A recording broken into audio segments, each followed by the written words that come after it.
In a secure hospital, all women need to be under the Mental Health Act. They are detained under the Mental Health Act, which is a sort of legal treatment order. It seems to be that's always coming back to childhood trauma. In the vast majority of time, we would expect that someone's had a difficult upbringing. It's not present in all cases, and then we are always a little bit surprised. But if they truly have had loving parents and they have had a good upbringing, then that does give weight to the sort of genetic theory of mental illness as well, nature versus nurture. As a healer, you're having to really detach your own emotions from the crime that they've committed. When I was working as a legal secretary, one of the solicitors who had children had to defend a paedophile, and then to celebrate the fact that we were able to help this particular person get a reduced sentence. That was the end of that career for me.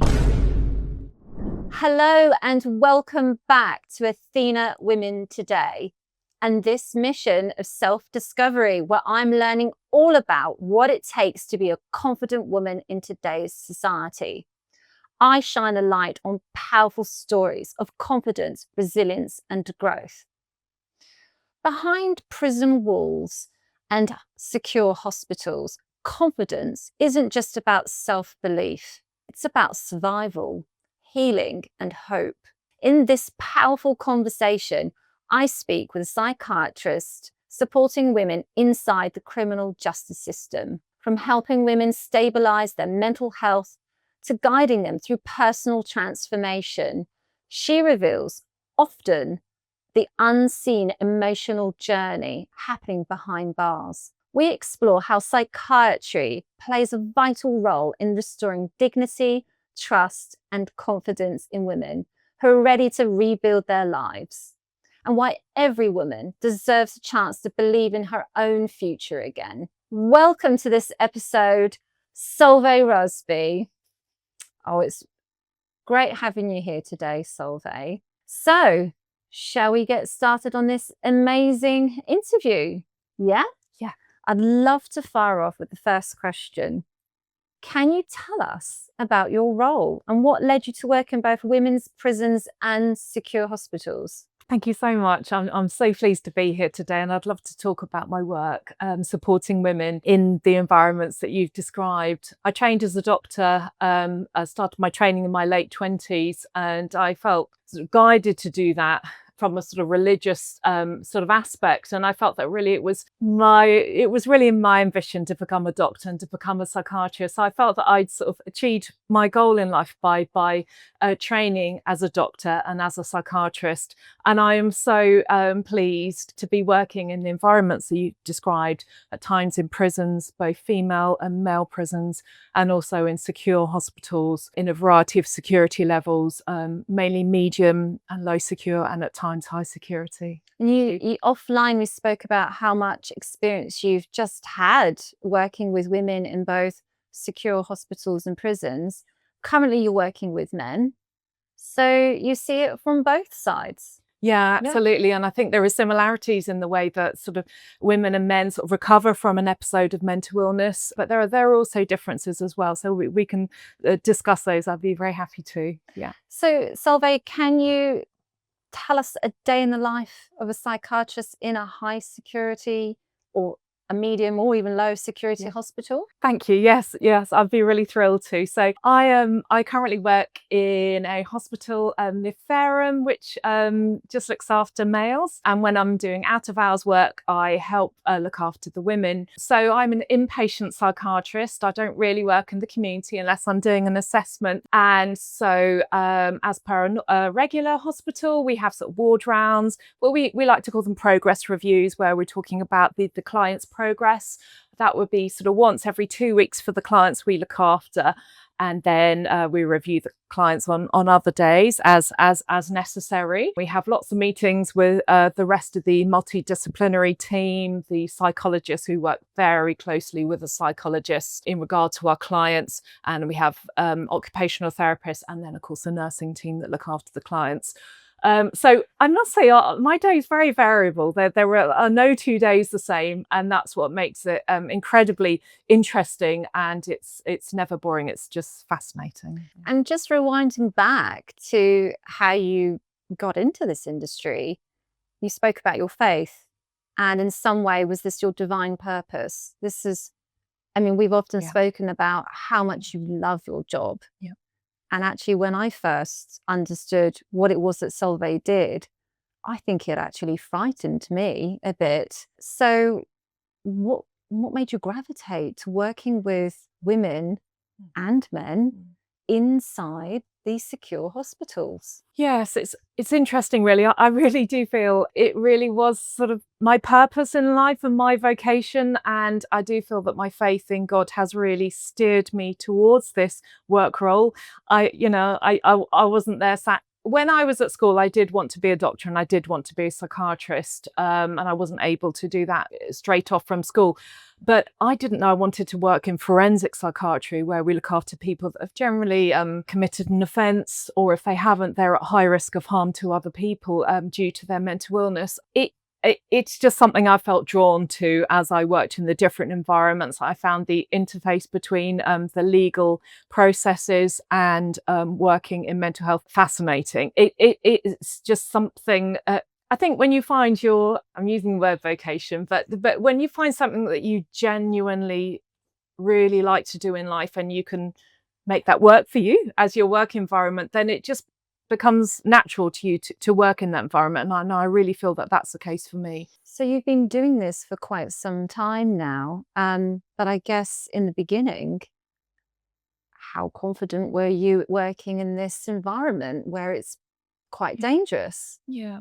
So at times working in a secure hospitals or going into the prisons can be have its sort of dangerous times.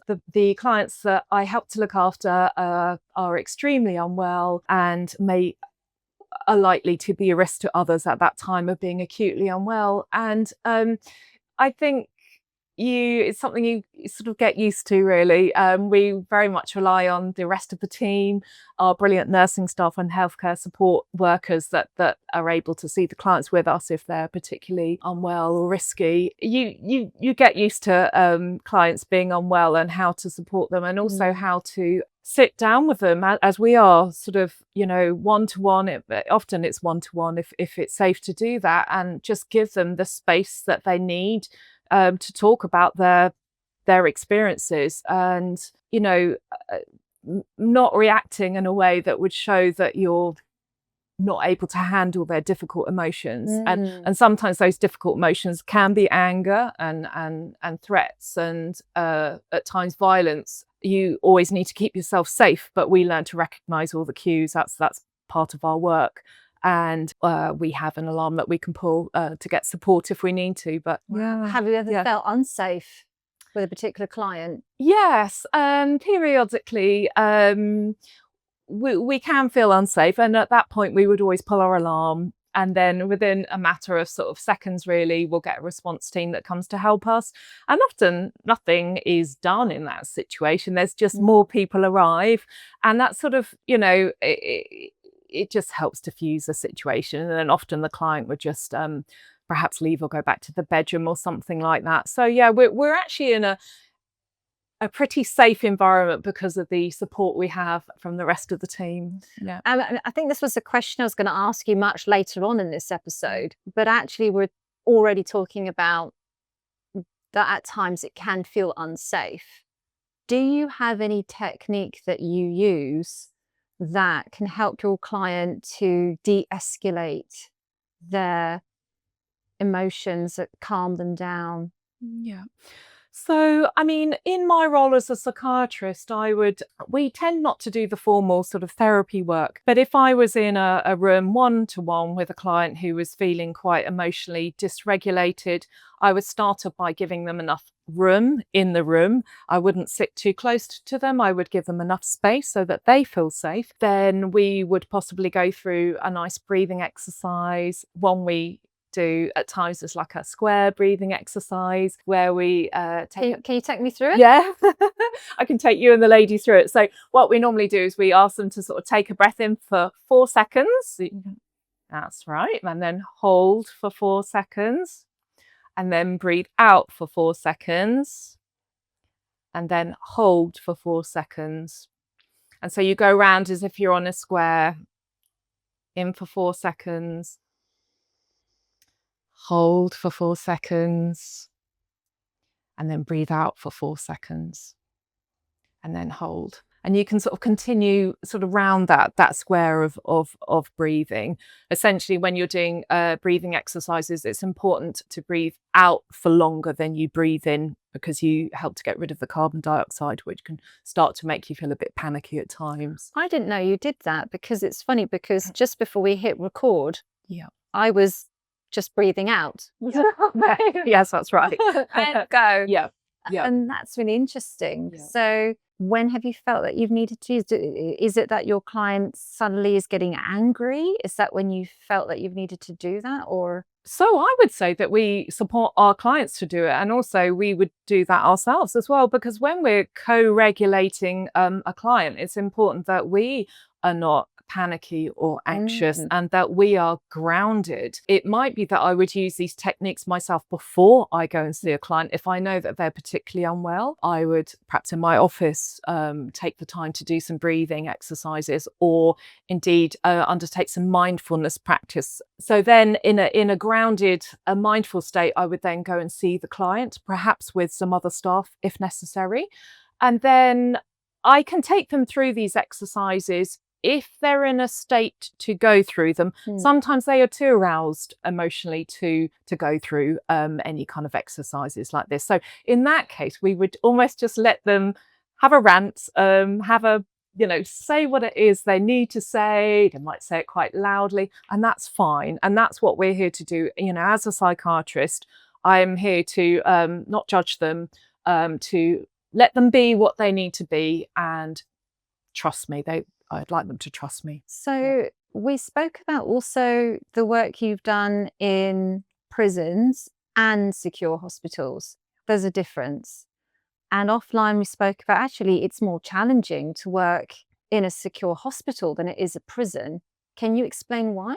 Well, the interesting thing about hospitals is that many of the clients that I work with in secure hospital have been in prison prior to being transferred to the hospital. They may have become unwell in prison and need treatment in a hospital. And many of them don't like to come to the hospital because they're in a prison. You get a fixed sentence and you know when you're going to be released. But in hospital, sometimes there's no end date.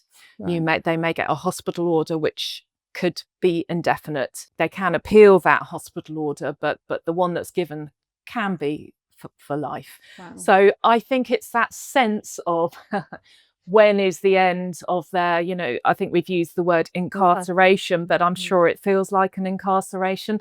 And in the secure hospital, there are locked doors. There are 2 locked doors. There's an airlock between the wards, and then the corridors between the wards, and then there's an airlock with 2 locked doors in the entrance, and that must feel like an incarceration. So I think that's one sense why it can be harder in a hospital. It's that sense of when will it end? So, okay, so the end date, does that mean that the end date is giving the inmates a sense of hope? Yes. That they've got something to work towards. Absolutely. And I wonder if we can relate to that. Although we're not behind bars or in secure hospitals, in some way in our lives, we might feel incarcerated. Yes. In our relationships, in our jobs, just in the way of living. That might feel like there is no end date as well until you get help. Yeah. Solveig, can you tell me what are the most common mental health challenges that you see in women who you're speaking to in the hospitals or in the prisons? Yeah. We see often quite sort of different mental health challenges in women as opposed to men. I think due to what women have experienced throughout their lives, they, many of the women that we look after may well have children. They may have been in a relationship which often has been problematic. There may have been domestic violence, but there may have just been other difficulties. So the woman may come into hospital with some what we might call sort of baggage or difficulties that she's having to manage. What happens to her children when she comes into hospital? They will need looking after. Family relations. We like to involve carers, family with their treatment, but it's up to the clients, as I work with adults primarily. If they want their family to be involved, we would never share any information unless the client would like us to. But if they do, then we bring them in when we help them come to a sort of plan, a care plan together. What type of mental health issues? Are we talking just depression, bipolar, schizophrenia? Yeah. Sorry. So with women, we look after, in a secure hospital, all women need to be under the Mental Health Act. So they are detained under the Mental Health Act, which is a sort of legal treatment order. And the reason they need to be detained rather than just being free to come and go and being informal mental health patients is because of the restrictions in the hospital. It's deemed to be too restrictive for an informal patient to reside there. So they're all detained. So they have a variety of sort of mental illnesses. They might be depressed, but within that depression, they may have become suicidal, or they may have developed psychosis.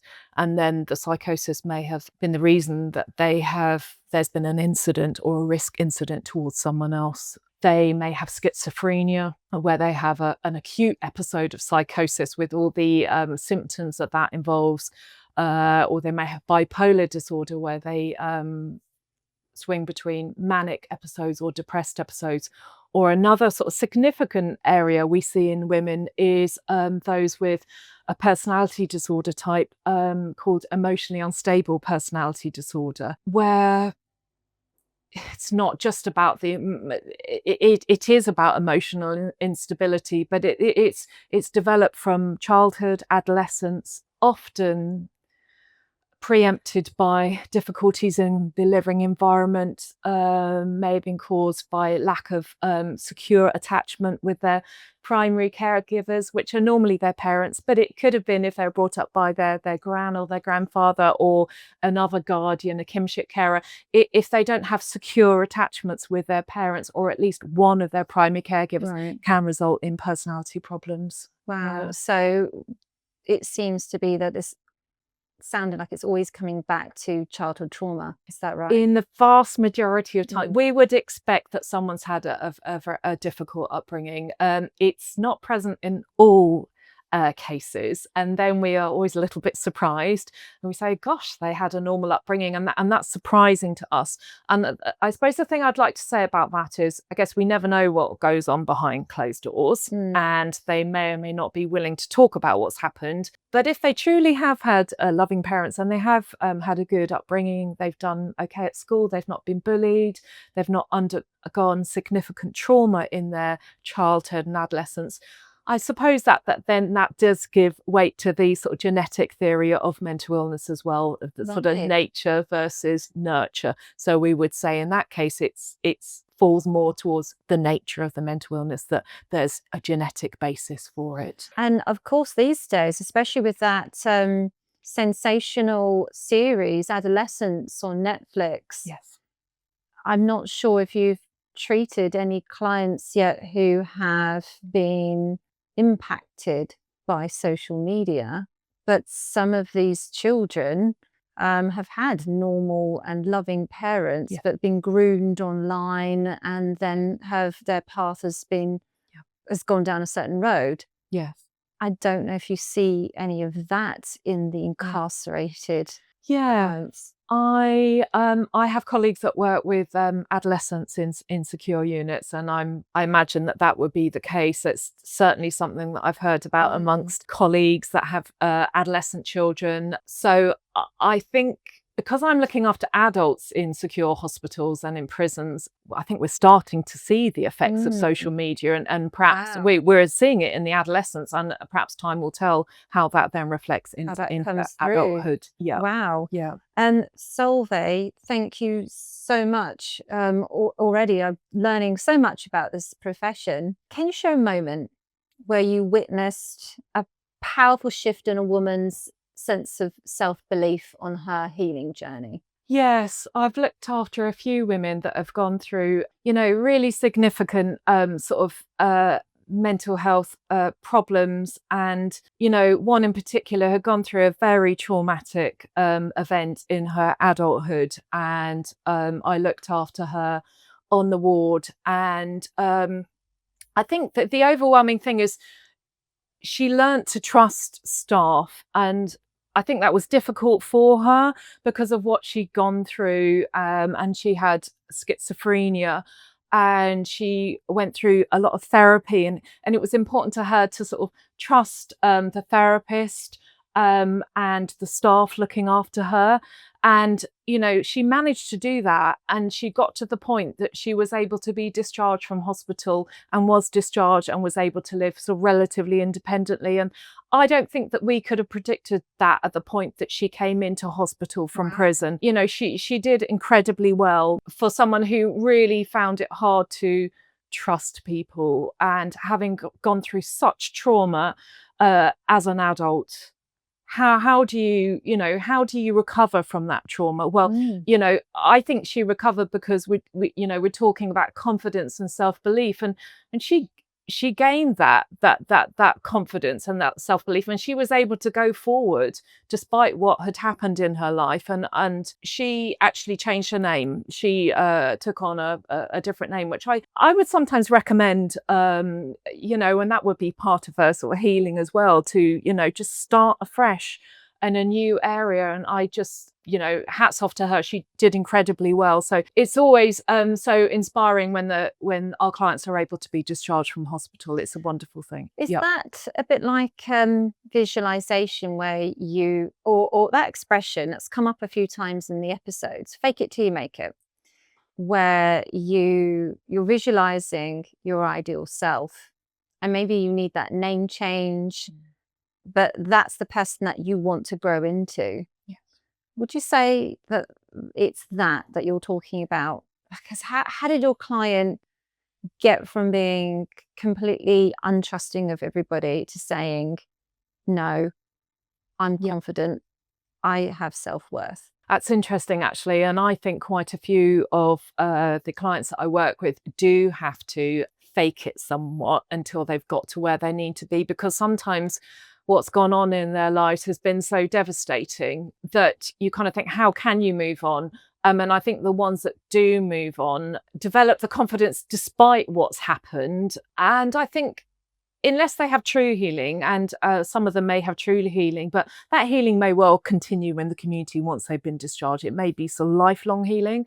So for them, I think they have to have some sort of sense of self. They have to be very strong to get through hospital and to complete the psychological work that they need to do. Sometimes to prove to the Ministry of Justice, who oversee some of the patients, who oversee the patients on a restricted hospital order, they need to prove to the MOJ that they are now safe citizens, and that they are now safe to be released into the community. So I think there is a sense, just as you said, that they almost need to present something of themselves that perhaps they haven't quite got yet, but they will get eventually. So I wonder whether that is something that we could all speak to there. So going back to what I said previously about women who are watching this, who might feel that they're incarcerated in some area of their life, how do they move forward? How do they find that confidence to step into their own power, to say no, to start their healing journey? So what we're talking about, just to reflect, is visualization, to, well, in those instances that you described, change of name, but just picture the version of the person that you want to be, realistic version. Yeah. But I think, would you say that that's advice that you would give to the ladies who are watching this, who are not physically behind bars, but who might feel like they're behind bars? Yeah, I think in my own experience and what I believe for my clients is that it sometimes, in order to go through a really big change in your life, there's only small steps that you can take at any one time. And I think by sometimes just sort of plodding on or doing that first step then really, really helps you to make that next step. So I would engage the support of friends, confidence, people that you are really able to support you. If you have that close circle of friends, you can ask them. But if not, you can involve sort of professionals, perhaps your GP or someone that can really help you make that first step, because sometimes we can't always do it on our own. And with someone else leading us along, that really, really helps. But I would suggest making steps, one step, maybe having a list of the things that you want to achieve, and then you may find the next step becomes a lot easier. I think most people probably have a vision of what they perhaps wish they always were in life, or where they should be in life, and maybe some women out there feel that they haven't achieved that where they feel they should be. And it's always my greatest wish that all women would really get to a place that they feel really happy and empowered. And I believe that we have been created and we've been placed on earth to really fulfill our dreams. And I think that's so important for women.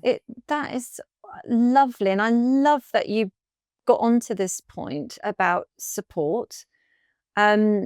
So each episode of Athena Women Today, I've been learning that the support network in your mission of self-discovery and confidence, it is about who you go with on this journey. It is about women supporting women. So you might find that support in other friends or family members, but it does seem to be that is one of the secret ingredients of truly getting to where you want to be.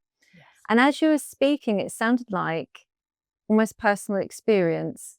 So if we rewind it back a bit, Solveig, to your story, and getting from, well, wanting to be a doctor and then getting into this amazing profession which you love, what you describe as support and really this whole journey, was that really from personal experience that you were speaking to there? Well, I think my stories, I think the sort of taking steps is something that I personally do to get to where I need to be, because like a lot of people, perhaps we can get distracted by other things that aren't helping us achieve our goal. But in terms of my getting to where I wanted to be, working as a doctor, it's something I always wanted to do. But I didn't get the place in medicine when I was 18. So I did various other things in my sort of early 20s, which I enjoyed, and I actually became a trained nurse, and I worked as a nurse for 5 years, which I loved. But there was still this part of me, this voice in my thoughts that was sort of telling me, you're not really where you really want to be. Right. And I just felt at that stage in my sort of coming on to my late 20s, I still had the opportunity to make that change. And I went on holiday with actually one of my best friends.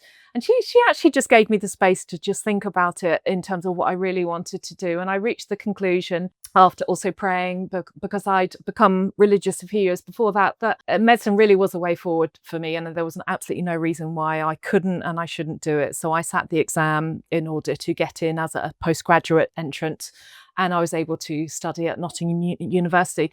And I'm just so glad that I did that, because I feel that I'm doing what I should be doing. So you found the bravery Yes. sitting that exam. Yes. Because actually it's quite a big deal to go from what you said, where you didn't get it when you were younger, and then doing a few different things, not feeling that those were particularly your calling, and then saying, I really want to do that. It's that part that I'm fascinated in. Yeah. How did you find the strength and that bravery to say, I want to go for it? Because it sounds like your turning point. Yes, it's really interesting you say that, because to me, that's in my own personal journey, that was the main thing that I had to get over with my was the lack of self-worth at the time, thinking that I couldn't do medicine. And it took me I would say years actually to change my mindset and say, actually, yes, I can do medicine. I actually always wanted to do it. It didn't happen when I was 18. So it took me a while, and I prayed about it quite a lot, and I spoke to some friends about it, but it was something I had to do myself, and through prayer to realize that I could do it. I did have the intellect to do it, and I should do it. Really, that nothing else was going to make me happy. And every time I turned to something else and didn't follow my true path, there would be this nagging voice in my head saying, why are you still doing this? You should be doing medicine. So it goes back to risk, doesn't it? Yeah. Just stepping out of your comfort zone, being brave and risking, letting go of control in some way. Yeah. So if we go back to talking about your day job, I've got a question for you here. Confidence may not be the first word people associate with prison or psychiatric care, but do you see moments where it begins to return in the women you work with? Yes, that's really interesting, actually. And I think confidence is one of the things that we notice that's a really good sign that our clients are on a really good healing path, and that they're in the right direction. Because when someone's extremely unwell, they probably don't have much confidence, or they might be having quite a few psychotic symptoms. They might be hearing voices, or have different delusional beliefs, or they might be very depressed in mood, or even suicidal. So their confidence is unlikely to be very high. But as they recover, they would often become more alert, they have more energy, they're more able to engage in sort of what we would just call a regular conversation like we're having now. And also then humour will come into it. We're sometimes able to just share a joke, and that's lovely. And I think when we're able to have just like a regular conversation with the client, just as like with a friend perhaps, then I know that they're truly on the truly healing, and they develop the confidence that they need to go on. I can see your face light up when you're talking about how they're healing, which is lovely to see. So asking you this question is a bit tricky because I don't think it's in your nature, but how do you move past the crime that they committed? So let's say you've got a new client, a lady sits down with you, and you've read her background, and the crime she's committed is pretty horrific, morally very difficult to just to take on board. How do you move past that as a person? You've got to help heal this person, but they've committed such an atrocious crime. Thank you for asking that. I think it's something that many people are curious about. And I think the most fascinating thing is that women and men who commit serious crimes, which may involve killing someone, and it still remains interesting to us as well, and to the newer doctors that come through that I support as a supervisor, that they're absolutely human beings with all the range of emotions that you or I would have. So the people may think that they may use words like a monster, or that they're not human, or that they're evil, and that these phrases are absolutely not helpful when it comes. They're stigmatizing, and they're not very nice. But these people are I wouldn't say they're normal people. I think it would be used to not right to use the word normal, because what they've done is not normal, or as you say, it's not acceptable in society. However, they are human beings like us. They again, coming back to nature versus nurture, have probably gone through extremely difficult childhood and adolescence. They probably haven't had secure, close attachments with their primary caregivers. Thank you so much with that question, Solveig, but help me with this one. And I speak from personal experience. I wonder if what you're talking about is, as a healer, you're having to really detach your emotional, your own emotions from the crime that they've committed. You really, I guess, got to put that to one side. When I was working as a legal secretary in a criminal defence solicitor's office many, many years ago. It was very new. I thought that I would be doing law. And 2 occasions I remember. One, I was typing up some solicitor's notes and I had to see these autopsy pictures, and the client would say, I only hit him once, but you'd see like these horrific pictures of the beatings that were done. And also one of the solicitors who had children, who had to defend a paedophile. And it was very difficult for me to listen to that. And then to celebrate the fact that we were able to help this particular person get a reduced sentence. And I think you can imagine, as we're sat here, that was the end of that career for me. I don't think I had the ability to move past the crime that they committed and detach my feelings towards it. Would you say that's a fair thing to say with yourself in your job? Is that what you're doing? Yes, we do have to detach our emotions. We're taught to when we're seeing a client, perhaps in when they're undergoing therapy or just a one-on-one sort of regular chat. We can't be shocked at everything they say. That would be wrong to give too much emotion away. It wouldn't be helpful to the client. They need a safe psychological space to talk about what has happened. We need to almost be like a sort of a reflective mirror towards them and not judge them. Yeah, that's right. Absolutely. We I don't think we would work in medicine if we felt judging. So they need to be able to express what they've done, how they're feeling and what they're going through. So yes, we do need to tone down our emotions. But I think you go into this job, certain people will go into this job because they have that ability to do that and not be shocked by certain things. You gave the example of working in the law firm where it was almost celebrated that this person had received a reduced sentence. We don't celebrate any of the crimes that any of our clients have committed. They're not something for celebrating. And I don't think that any of the clients themselves would actually celebrate it, or very few of them would. Most of them express remorse for what they've done, and when they've regained their, I use the word sanity more in a lay sense, but once they've regained their health, they're often completely shocked by what they've done when they're unwell. So it can be shocking when they describe what they've done or when we've read the notes. But we deal with so many different people that have committed quite serious crimes that we get used to, and we're able to support them in a way that is. And I guess once you've been doing it for some time, you're able to go home and leave it there at work.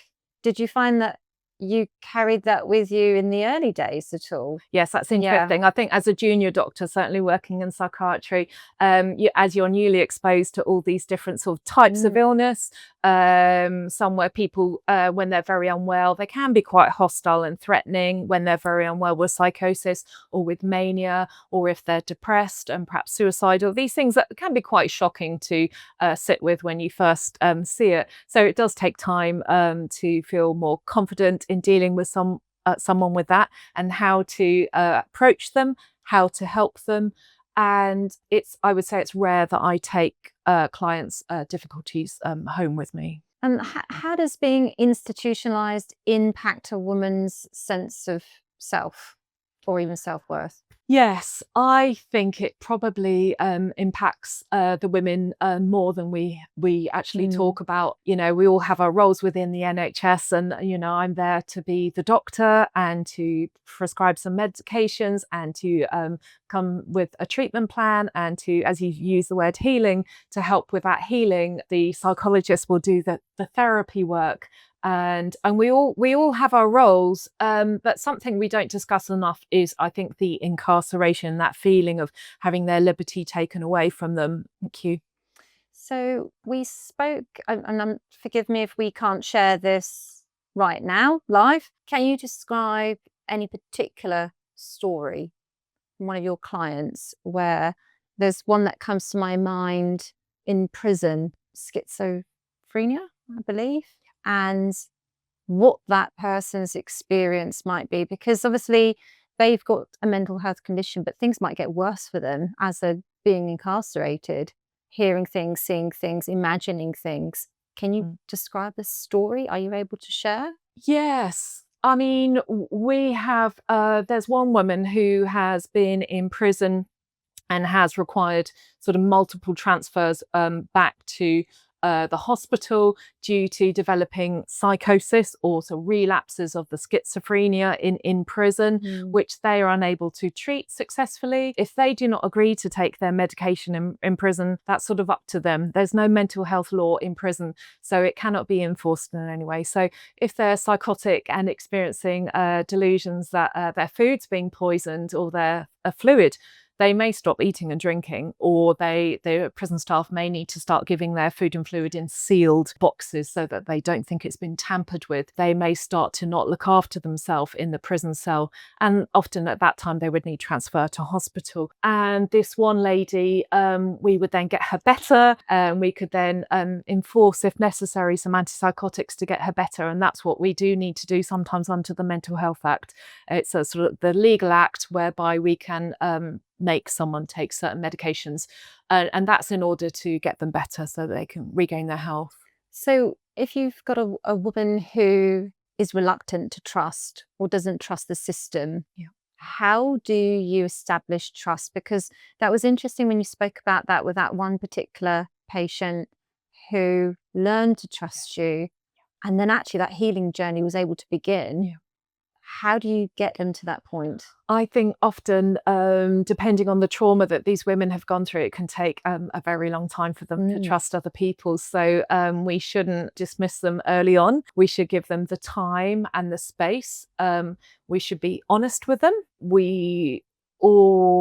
So if someone's having therapy, they have therapy at the same time every week, or although the therapist may need to go on holiday, we let them know well in advance when the holiday is going to be. And we and the therapists are there at that same time every week so that they know that person is going to be there to support them. So not letting them down, not giving them promises that you can't keep, so that they can learn to trust you, that you are a trustworthy person, perhaps as opposed to people that they have known earlier in their life. We often view ourselves in psychiatry, if we're a female psychiatrist, as a mother. We feel like we have quite a few maternal instincts towards our patients, or if they're a male psychiatrist, paternal instincts, because perhaps they haven't had the parenting that they needed at that time. So we become that parent, and that can be part of the treatment, is we give them what their parent couldn't give them at the time. And Solveig, how do you prepare women emotionally for life after prison, especially if they're returning to a difficult or unsupporting environment? Yeah, I think the main thing is we would really want to empower them with confidence, with resilience, whilst they're still in hospital, so that they're really prepared once they're discharged. I mean, you can't discharge someone who hasn't built those skills yet. That would be, or perhaps going back to a family situation or a husband or a partner where there's been domestic violence. They need to sort of develop those skills in hospital, and then they need to have leave in the community, and they can go out with support staff or therapists in the community. So it's really important we don't discharge someone who hasn't learned those skills of resilience and confidence. They can also then continue to have the support that they need in the community. There are community mental health teams, but specifically within secure care, we have community forensic teams, and they have psychologists, doctors, nurses, and occupational therapists to support the clients when they're discharged. But it can take a very long time for the women to develop that trust.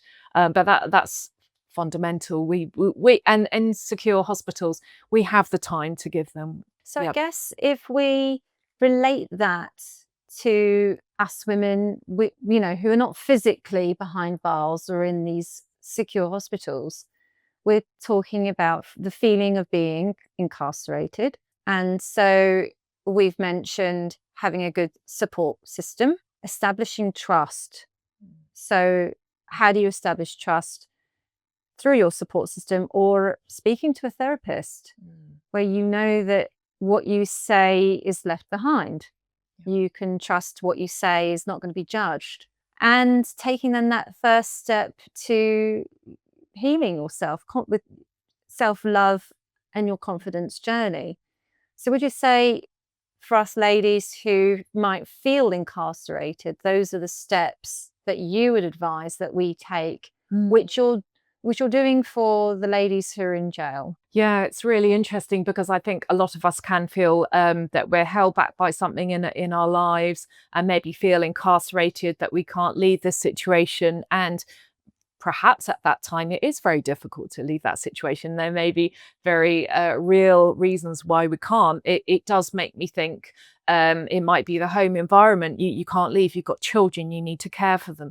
Maybe you weren't the main breadwinner, so you just don't have the money to do that. Or you might be living in some poverty and you don't have the money to create that new life that you really want. So there's many reasons why life can be difficult. I mean, I think it's so important that we can have trusting relationships, but we can't always have trusting relationships with everyone, because sometimes people have let us down through perhaps no fault of their own. They look at life in a different way. And again, it kind of makes me think back to growing up and parents and primary caregivers. You know, our parents are there to sort of look after us, nurture us, develop our confidence and self-worth. Some of us didn't have that and need to develop it in other ways. And I think it's different for all women, how they develop their confidence. For me, actually, a large part of it was my faith in God. And I found that God sort of helped me develop my own confidence. And I think it is innately within all of us, confidence, you know, self-esteem, all those things. And I think it's so important for women to find that, and for someone else not to say, you should be like this, or society, or we were talking about, you know, on the internet and social media, you know, you may not be that into, you know, all the things on social media like makeup, influencers, those kind of things. You may be more of you're different, you're into different things, and that's why it's so wonderful that we've all been made differently. Do you speak from personal experience where you've been in a situation in your life where your trust was broken, or you could rely on someone, or maybe you didn't have that support network? I was lucky that I grew up in an environment where my parents supported me to do what I wanted to do. So they kind of just let me do what I wanted to do. And I was thinking about this before the interview, that I used to have two female siblings. So there were three girls, and so there were no boys. And we were all just brought up the same to develop our pathways as we wanted to. So I felt lucky in that respect. But I don't think anyone knows you like you know yourself. Right. So I was perhaps given advice, oh, you can't do that. Oh, you know, you should do this, i.e. you should have a husband and a family, you should have children at a young age. And that's not the way that my life went. I had my child as you know, later on in life, and I developed my career firstly. And so that was right for my life. So I think other people may have your best interests at heart, but they may not know what's the right thing for you. And it's important for women to try to find out what is the right thing for them. And we did speak about this offline, and I found you incredibly inspiring, because you did say no to your family, that no, I'm not ready to get married and have that path as a stereotypical, I'm gonna have a husband and have children, and then I might have a job.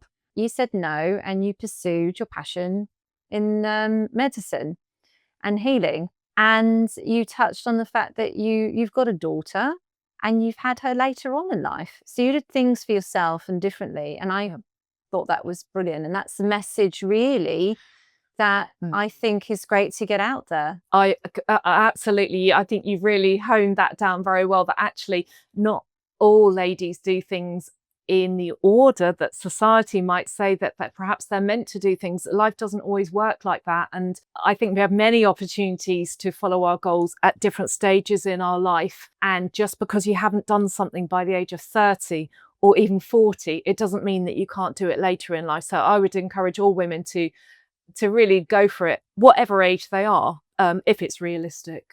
Yeah. Thank you so much for coming on today and sharing your incredible profession and your story. And I've just got another question for you just before we come to an end. What message would you want to give women listening who feel trapped, whether by their past, their pain, or their self-doubt? Thank you. I would like to say to women out there, just don't ever give up. There's so much in life that is so wonderful. I would encourage women to think about their spirituality, search out any sort of spiritual goals that they might have. For me, Christianity and believing in Jesus and God has been incredibly helpful. Have your crew of friends around you that support you, that have similar beliefs, but also put yourself out there and get to know different people, as per this, this podcast here. So we've got one life, haven't we? And I just really encourage all women to really go for it and have that confidence and that bravery to go for it, because you can do it. Thank you. Brilliant. Solveig, I've got one last question for you. What do you want listeners to understand about the women behind locked doors? Well, I think the main thing I'd like listeners to understand is that women who have been perpetrators of severe violence are human beings, and most of them gone through very difficult upbringings, and that I believe that everyone has a chance for redemption. So yeah, thank you. That's my final comment. Thank you so much for coming on today, Solveig. Thank you for sharing your story. It was brilliant. And thank you guys for listening and joining us here today. And please subscribe if you haven't. And I look forward to seeing you on the next episode. Thank you.